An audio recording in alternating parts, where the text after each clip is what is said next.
Assalamualaikum warahmatullahi wabarakatuh. Kami kelompok 5 akan mempresentasikan laporan proyek praktikum teknik pengkodean.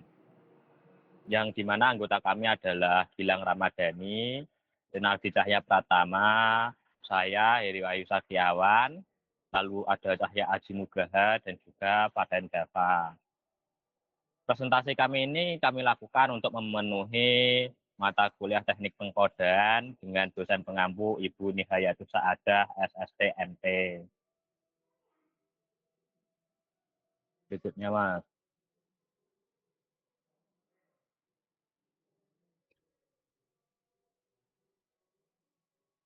Oke, jadi agenda presentasi kita adalah pertama adalah pendahuluan dan tujuan. Lalu kita ke dasar teori, BST, konvensional code, dan VTRB. Lalu metodologinya yaitu kita men-setup simulasi dan parameter. Setelah itu hasil dan analisis. Data simulasi dan pembahasan region coding kita tampilkan di sini. Lalu demonstrasi dari simulasi error correction, dan juga yang terakhir adalah kesimpulan. Berikutnya. Oke, pertama-tama model sistem komunikasi. Model sistem komunikasinya adalah sebagai berikut. Gambar di sebelah kanan ini adalah blok diagram dari sistem komunikasi digital, di mana ada source, yaitu pembangkit data acak, lalu ada encoder sebagai convolutional encoder untuk sistem coded, lalu channelnya binary symmetrical channel atau BSC dengan noise probabilitas P. Decodernya menggunakan VTRB decoder. Seperti itu. Next, Mas. Tujuan dari percobaan kita adalah yang pertama menganalisis performa sistem komunikasi digital tanpa coding atau uncoded.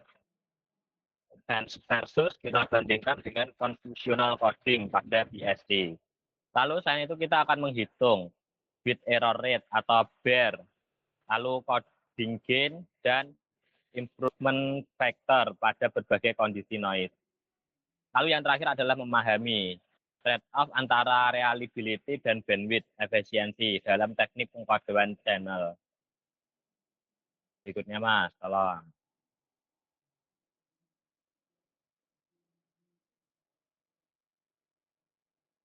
Ini adalah BSC atau Binary Symmetrical Channel. BSC adalah model kanal komunikasi yang memoryless, yang paling sederhana namun fundamental. Karakteristik utamanya yaitu ada input dan outputnya biner, berupa 0 atau 1. Dan setiap bit memiliki peluang P untuk setiap error flip. Dan peluang sukses transmisi adalah 1 min P. Seperti itu. Dan ini adalah model matematis dari BSC, di mana probabilitas transisi pada kanal BSC didefinisikan sebagai conditional probability. Sebagai berikut. Probability P, Y sama dengan 0 given X sama dengan 1, itu sama dengan P, Y sama dengan 1 given X sama dengan 0, sama dengan P. Dan begitu juga P, Y sama dengan 0, given X sama dengan 0, itu sama dengan P. P, Y sama dengan 1, given X sama dengan 1. Sama dengan 1 min P. Di mana X adalah bit input dan Y adalah bit outputnya.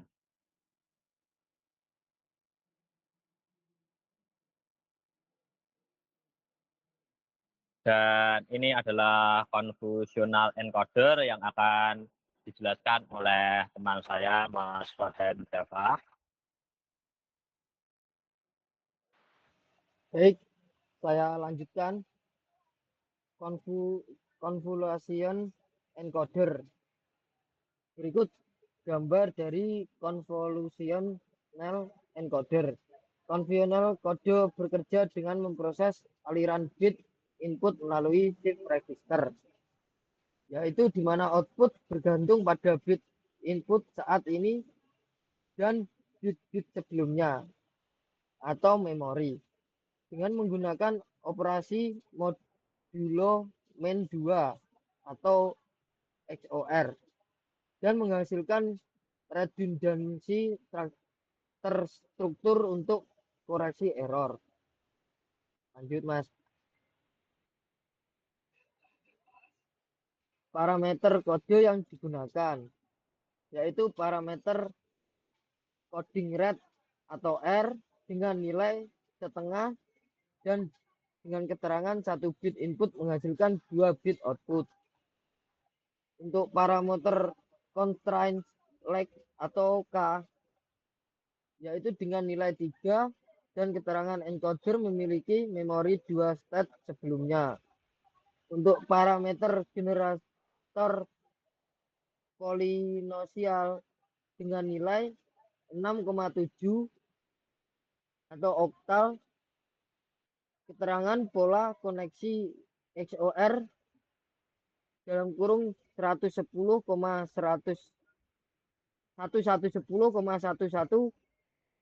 atau biner.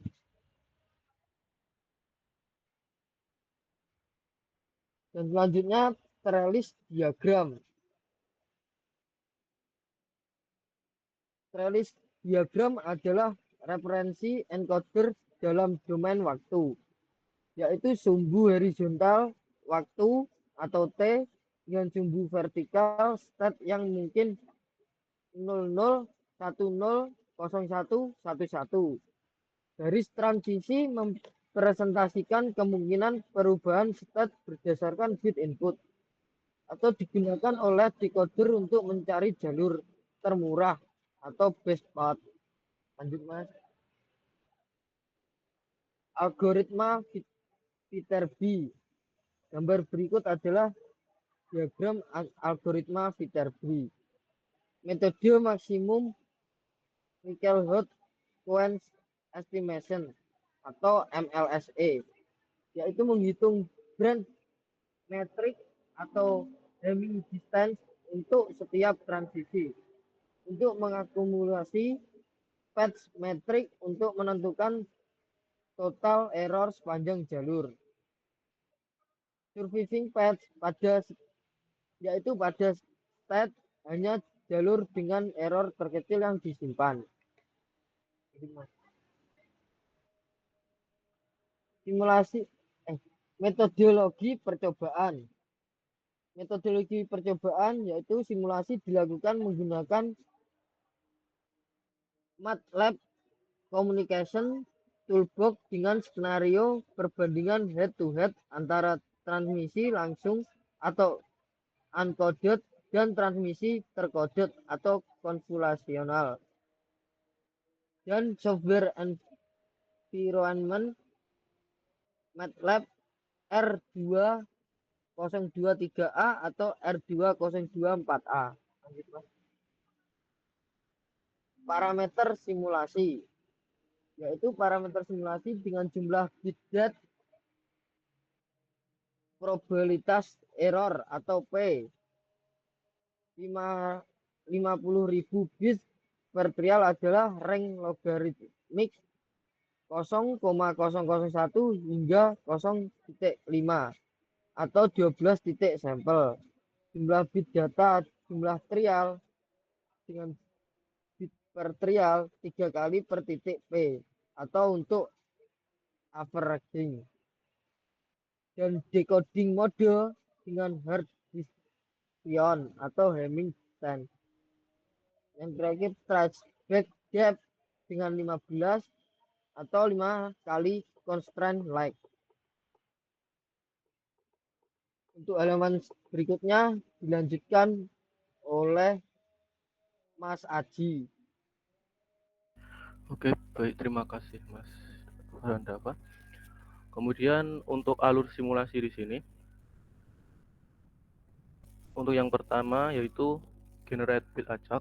kemudian yang kedua kita mengencoding menggunakan conference, kemudian untuk yang ketiga noise BSG atau RAN, kemudian yang keempat mengdecoding menggunakan feedback, kemudian kelima menghitung error, kemudian untuk yang keenam yaitu menganalisis dari gain atau bear.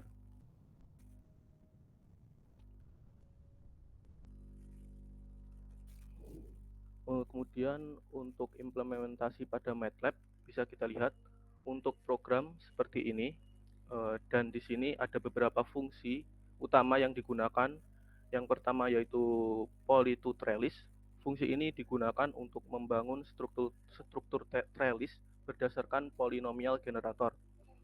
Kemudian yang kedua itu convence, yaitu digunakan untuk melakukan encoding konvolusional terhadap data biner menggunakan trellis yang sudah dibuat tadi. Ketiga yaitu feedback. Feedback ini berfungsi melakukan feeder bit decoding, yaitu algoritma optimal untuk mendeteksi ulang bit asli dari data yang telah diterima dan mungkin terkena noise. Kemudian keempat yaitu bitter, dipakai untuk mengukur performa sistem, yaitu menghitung berapa banyak bit yang salah setelah proses decoding.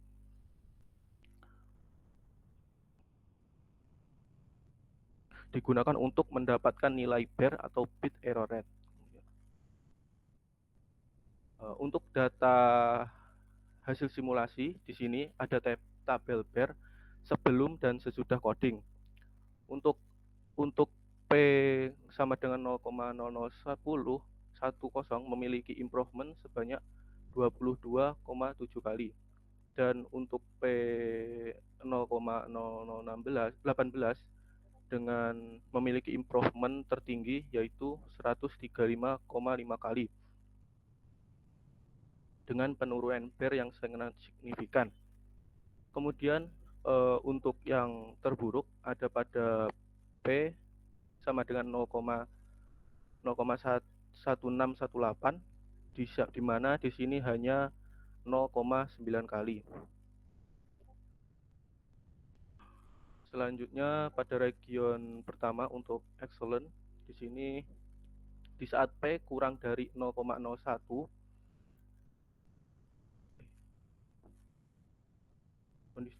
performanya sangat optimal. Pada kondisi kanal yang relatif bersih, convolutional coding memberikan dampak paling signifikan, di mana untuk make improvement faktornya yaitu 135 kali dengan coding gain 21 dB dan bear mendekati 0, yaitu terjadi pada P sama dengan 0,018. Untuk region kedua yaitu pada good, terjadi pada 0,01 saat P di antara 0,01 sampai 0,05. Di sini performa stabil, coding masih relatif menangani error, namun faktor perbaikan mulai menurun seiring meningkatnya noise dengan range improvement yaitu 5,1 kali hingga 30,3 kali dengan coding gain 7,08 dB hingga 14,81 dB. Coding masih sangat direkomendasikan pada area ini. Kemudian untuk region ketiga yaitu failure, di mana P lebih dari 0,1, yaitu batas kemampuan coding. Saat error channel terlalu rapat, decoder feeder B gagal menemukan jalur yang benar, bahkan bisa menambah error. Dengan ini fenomena error propagation, yaitu satu kesalahan keputusan pada decoder dapat memicu rentetan error berikutnya, yaitu dengan negatif dengan dB min 1,41 dB dengan negatif gain loss, yaitu pada P sama dengan 0,28.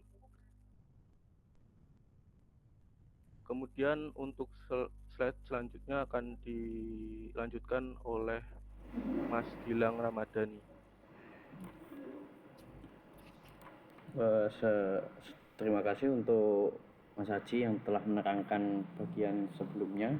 Sekarang saya akan membahas tentang grafik perbandingan BRR, yang dimana ini adalah perbandingan hasil dari program, dimana membuat plot hasil perbandingan antara data yang tidak decoding dengan data yang decoding. menggunakan convolutional coding. Analisis grafiknya, kurva encoded mengikuti unencoded mengikuti garis linear BER sama dengan P. Kurva convolutional coding menunjukkan penurunan BER yang signifikan. Region efektifnya terlihat pada P lebih dari 0,01. Selanjutnya, analisis coding gain. Coding gain mengukur penghematan daya atau toleransi noise yang diperoleh dari penggunaan kode. Untuk rumusnya, gain dalam dB sama dengan 10 kali log 10 BER uncoded dibagi dengan BER coded menggunakan convolutional tadi. Gain maksimumnya pada 21,32 dB menunjukkan bahwa pada kondisi tertentu sistem codec 100 kali lebih tahan terhadap error dibandingkan dengan sistem uncoded. Selanjutnya, improvement factor, rasio perbaikan kinerja BER secara langsung. Pada P 0,0018 terjadi peningkatan 135,5 kali. Pada P 0,0297 terjadi peningkatan pada 5,1 kali. Dan pada kasus terburuk pada P 0,2848 berada pada 0,7 kali improvement. Jadi semakin P-nya semakin besar akan terjadi penurunan improvement faktornya. Selanjutnya, absolute error reduction. Reduksi error absolut terbesar terjadi pada noise moderat P di antara 0,03. Pada noise sangat rendah, jumlah error sudah sedikit sehingga reduksi absolut kecil. Pada noise sangat tinggi, coding gagal sehingga reduksi negatif. Sweet spot, area di mana coding bekerja paling keras mengoreksi error yang signifikan secara jumlah. Lanjut.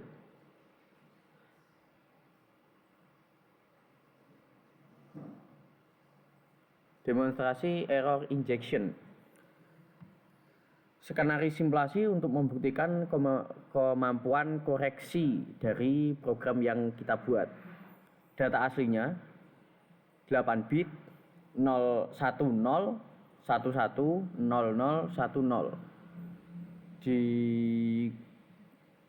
Di coding menjadi 111 11 000 100 1111. Noise injection membalik bit ke-3 dan ke-8 nantinya. Slide selanjutnya. Demonstrasi hasilnya. Tadi kita balik pada bit 3 dan bit 8 seperti bit yang ditandai merah, yang 0 menjadi 1, yang 1 menjadi 0. Setelah decoding dengan Vector-B, outputnya masih tetap sama dengan data yang kita kirimkan tadi, yaitu 10 11 00 10.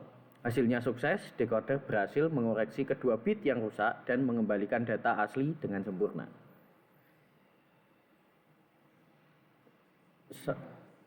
Selanjutnya akan dibahas oleh teman saya, Renaldi Cahya Pratama. Baik, terima kasih Mas Gilang dan teman-teman yang lain. Kali ini saya akan melanjutkan presentasinya dari kelompok saya. Untuk yang pertama tentang diskusi hard dan soft decision. Untuk yang hard decision atau yang digunakan demodular, kemudian memutuskan 0 atau 1 secara tegas sebelum masuk ke decoder. Sederhana tapi membuang informasi kualitas sinyal.